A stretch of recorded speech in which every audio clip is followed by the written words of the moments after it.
Okay, here's 1.5a video lesson for calculus. I got 5 boxes to talk with you about. And the concept is our first introduction to limits. So we're going to get right into this. And we're going to talk about the idea of a limit through what we've already talked about, a piecewise defined function. So let's consider the following piecewise defined function. We're going to say that f of x is either x squared plus 1, which is a parabola, if x is not 1, but we're going to say that the f of x is equal to the number 3 if x is 1. So you'll notice on the graph that when x is equal to 3, when x is equal to 1, the output is equal to 3. It's that little dot way up there. But everywhere else, I just have this parabola going on. So the idea of a limit is the following. We used to be concerned with, in pre-calculus, at a point, like when x is equal to 1, then what is f of x? So right now, if I were to actually compute what is f of 1, I would see, well, according to this, if x is 1, then the output is going to be a 3, and we would be done, and there'd be nothing more to do. But that's not the case anymore.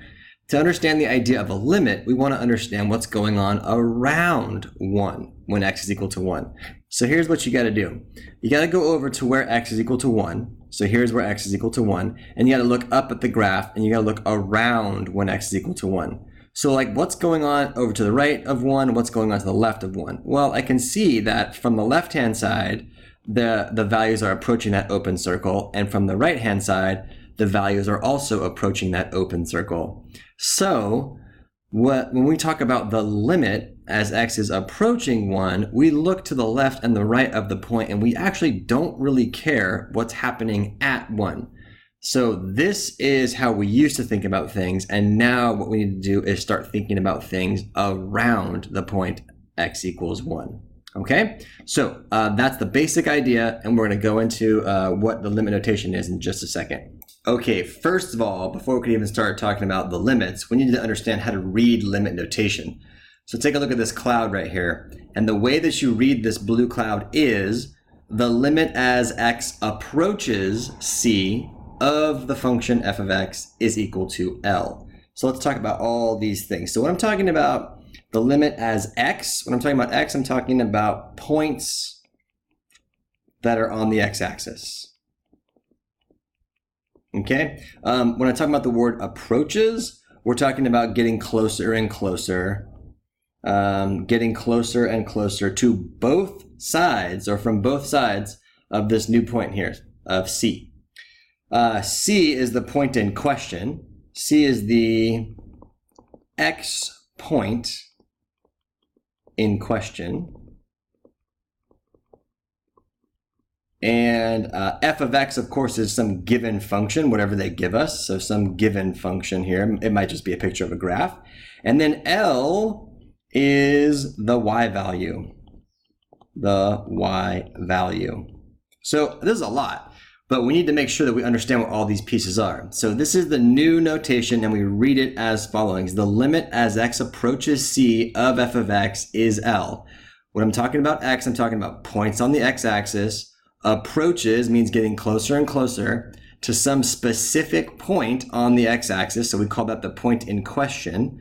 F of x is some given function, or it's some picture, and L is the y value. Okay, here we go. I want you to practice. How do you say this? Okay, hopefully you got the right answer. Here's how you say it. The limit as x approaches 2 of f of x is 10. Okay, we're going to need our calculator for this one, so if you do not have your calculator out, go ahead and pause the video and go grab your calculator for this thing, okay? So we're going to use the calculator to find a limit to have a better understanding of what's going on. So let's take a look at this piecewise defined function. Let's say that f of x is equal to negative x squared plus 1 if x is not 2, or 1 if x is equal to 2. And what we are interested in, now that we're in calculus, is the limit as x approaches 2 of the function. Is it going to be 1? Is it going to be something else? What the heck is this thing going to be? Okay, so like I said before, when we did these things, all we were doing was we were evaluating f of 2. Okay, well, f of 2 is, hold on. Okay, so before, when we would evaluate f of 2, we would say, okay, Well, if x is equal to 2, what is the y value? In this case, the y value would be 1. But that's not the case anymore. Now, we want to know what happens around when x is equal to 2. And to make the case of what's going on here, I'm going to take my calculator, okay, and I'm going to plug in my function, which I've done for you guys already by turning my calculator on and going to y equals negative x squared plus 1. And here's what I'm going to do. I'm going to actually go to the table setup, second table setup, and turn the independent variable to the ask function. So all you do is go down here and move it to ask. And here's why I'm going to do that. When I go to the table function itself, I can plug in values of x and it will automatically tell me values of y. So let's take a look at what's happening around 2. So here, if I type in 1.9, notice I get a negative 2.61. Well, let's go a little bit closer to 2. Let's go 1.99, okay? So let's go 1.99 and enter that one, and I'm getting 2.96. Well, let's go even a little bit closer. Let's go 1.999 and enter it, and I get 2.9996. Well, let's skip over the actual point in 2 itself, and let's go to 2.001. 2.000. I actually put extra 0 in there, 1. And look what I'm getting. I'm getting negative 3. Okay, that's because my calculator can only round to so many digits.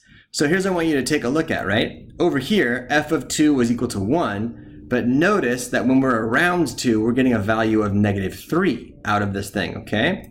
So we're trying to discover the limit of this thing, and it seems like every single time we take a value of this, we're getting closer and closer to the number negative 3.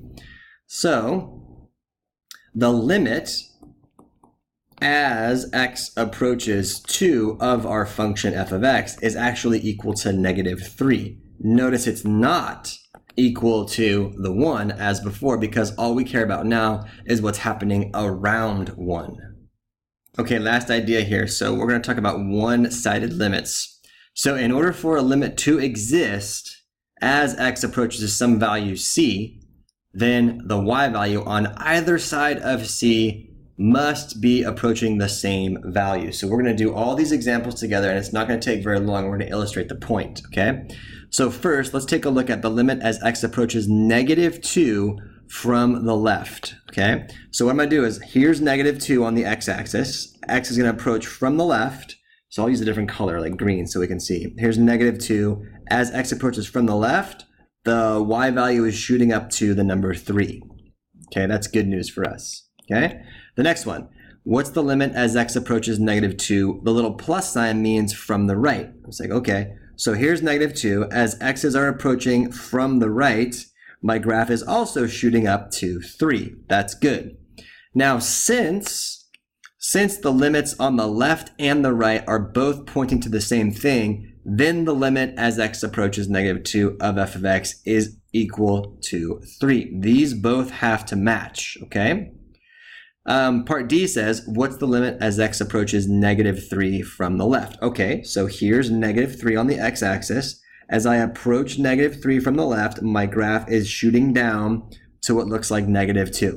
So I'm going to say negative 2. Okay? What's the limit as x approaches negative 3 from the right? So again, okay, here's negative 3. As I'm approaching x, I'm approaching that from the right, my graph is coming down and it's approaching negative 1.